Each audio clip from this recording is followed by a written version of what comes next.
میں اور غزالہ گولا حمزہ کہ ہمارا ایک سیاسی بیک گراؤنڈ ہے، ورکر لیول سے چلے ہیں. ہماری یہ کوشش تھی کہ جو صورتحال ہم دیکھ رہے تھے تو ہم نے کہا کہ ہم ایک خواتین کی حیثیت سے، خواتین لیڈر کی حیثیت سے ہم جائیں اور اختر مینگل صاحب سے بات کریں. اور جب ہم وہاں پر گئے ہم نے انہیں بتایا بھی. انہوں نے پہلا کوشچن یہ کہ آپ کو کس نے بھیجا ہے. ہم نے کہا ہمیں کسی نے نہیں بھیجا. اور یہ اٹس لائک دس. کچھ لوگ جو ہوتے ہیں چاہتے ہیں کہ ایک اچھا پازیٹیو رول ادا کریں. تو جب ہم نے ان سے بات کی اور ہم نے انہیں بتایا کہ ہم آئے ہیں اور خاص طور پہ عوام بہت پریشان ہے آپ کے ان دھرنوں سے. آپ نے تمام روڈز بلاک کیے ہوئے ہیں، نہ لوگ مریض گھنٹوں دنوں، بلکہ آپ سب بھی اسی میں شامل ہیں کہ وہ وہاں پر انتظار کر رہے ہیں کہ کسی طرح راستہ کھلے اور وہ اپنے پیاروں کو لے کے جائیں. انہیں دنوں میں آپ نے دیکھا ہے کہ ایئر لائنس کے کرائے کی در پہنچ گئے کہ ہم لوگ نہیں افورڈ کر سکتے. 1-1 لاکھ پہ پہنچ رہا ہے اور سیٹ بھی نہیں مل رہی.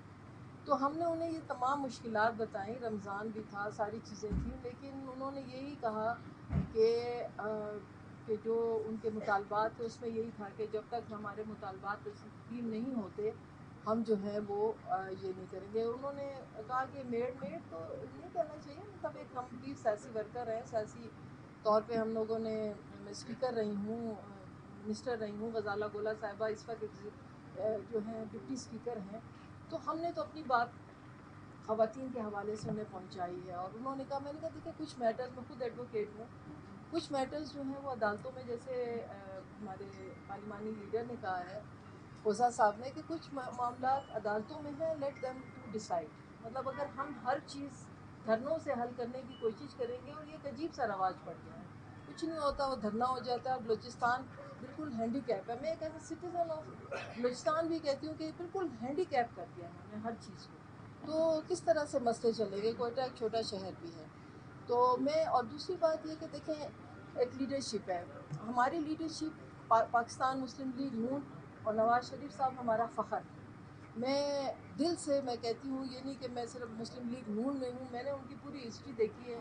انہوں نے ہمیشہ، ہماری لیڈرشپ نے اور ہمارے لیڈر نے پاکستان کی بات کی، پاکستان کی سلامتی کی بات کی. ہمیشہ وہ جہاں بھی، چاہے بلوچستان ہے چاہے کہیں ہیں، انہوں نے ہمیشہ بلوچستان، ہماری لیڈرشپ نے اس وقت بھی ہم بلوچستان، پاکستان کے بچانے کے لیے سیاست میں بیٹھے ہیں. تو اتنے ہمارے لیڈر کو اگر کوئی غلط الفاظ کہے گا، ہمارا دل ٹوٹے گا. ہم نہ کسی کے لیے برے الفاظ کہتے ہیں، نہ ہماری ایسی تربیت ہے.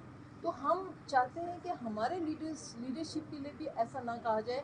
اور سب سے بڑھ کر یہ کہ انہوں نے ہمیشہ بلوچستان کی، خاص طور پہ اگر بات کروں، انہوں نے قوم پرستوں کے سر پہ ہمیشہ ہاتھ رکھا ہے. آپ نے مثال دیکھی ہوگی، جب میں اسپیکر تھی اس وقت انہوں نے نیشنل پارٹی کو وزارت اعلیٰ کی، پہلے بھی انہیں، جبکہ ہم ناراض بھی ہوئے، لیکن انہوں نے کہا نہیں، بلوچستان کے قوم پرستوں پہ انہوں نے ان کے سر پہ ہاتھ رکھا. اور یہ سارے اس وقت ان کے ساتھ تھے. تو مجھے نہیں سمجھ آ رہی کہ اس وقت خدار اختر مینگل صاحب محترم ہیں، انہوں نے، ان کا ایک سیاسی بیک گراؤنڈ ہے ہمارے لیے، لیکن اس وقت یہ بات اس حالات میں، جب کہ بلوچستان ایک انٹرنیشنل لیول کی سے صورتحال اختیار کر گیا ہے، اس وقت انہیں اس طرح کے سچویشن میں نہیں لانا چاہیے. اس وقت ہمیں اپنے ریاست کی بات